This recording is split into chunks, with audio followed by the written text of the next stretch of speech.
And you know what? Pete Buttigieg can take his electric vehicles and his bicycles, and he and his husband can stay out of our girls' bathrooms. What's up, everybody? Major Retired Richard Ojeda here, and Marjorie Trainwreck Greene says Pete Buttigieg should stay out of the girls' bathrooms. It's comments like this that make me say Marjorie Trainwreck Greene should stay out of the lives of American citizens, and especially the halls of Congress. What in the hell is this circus freak talking about? And how in the hell did this freakish life form ever become a sitting member of Congress? No doubt Greene, in her own special way, to say the least, was trying to reroute a conversation into a continuing tirade about transgender bathrooms. First off, Marge, Pete Buttigieg and his husband are gay. They're not trans. So there's no scenario where they would be inclined to use a woman's bathroom. Second, it seems you have your trans hate and your homophobia crossed there.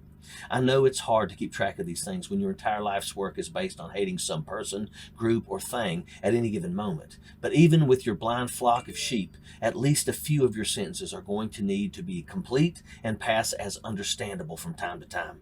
Yeah, and old Leah Thomas, Leah's gonna have to remember his name is William, and he needs to go back to men's swimming because we're gonna kick the biological men out of the women's sports.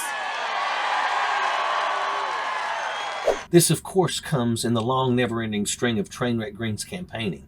When you don't actually do anything in Congress and even have the faintest idea of what the work could possibly be, Marge is left with nothing else. So we have the fine people of Georgia footing the bill to bust this train wreck around to express her hatred of people, electric cars, and bicycles in incoherent sentences. And wow, what a bargain that is. These folks must be surely glad that they voted this jackaloon in.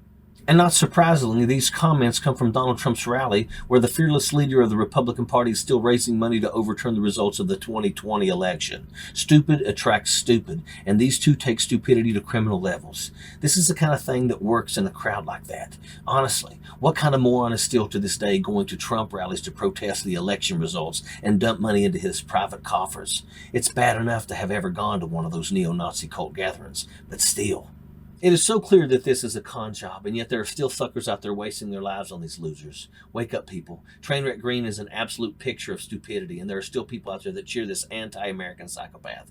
That's why I got involved in politics, because we passed by sanity many miles ago. If Donald Trump and Marjorie Trainwreck Greene were characters of fiction years ago, they would have been laughed off as even being plausible. Now people run campaigns off of this kind of messaging. But the fact is, the Republican Party has found hatred and stupidity to be the cornerstones of their platform they could never do without. They found new voters crawling out from under the various hate group cesspools, and they couldn't be happier. Destroying America is less than an afterthought if it gains them extra seats. That's what we're up against, and that's why I'm doing what I'm doing today. We need you to join us. We need you and a friend to like this video and follow this page. And we need you and a friend to visit the ballot box during these midterms. It's time to make this kind of extremism a brief, regrettable, dark chapter of history and not the new precedent. These evil actors have got to be embarrassed once more at the polls in 2022. Sappers clear the way, airborne all the way.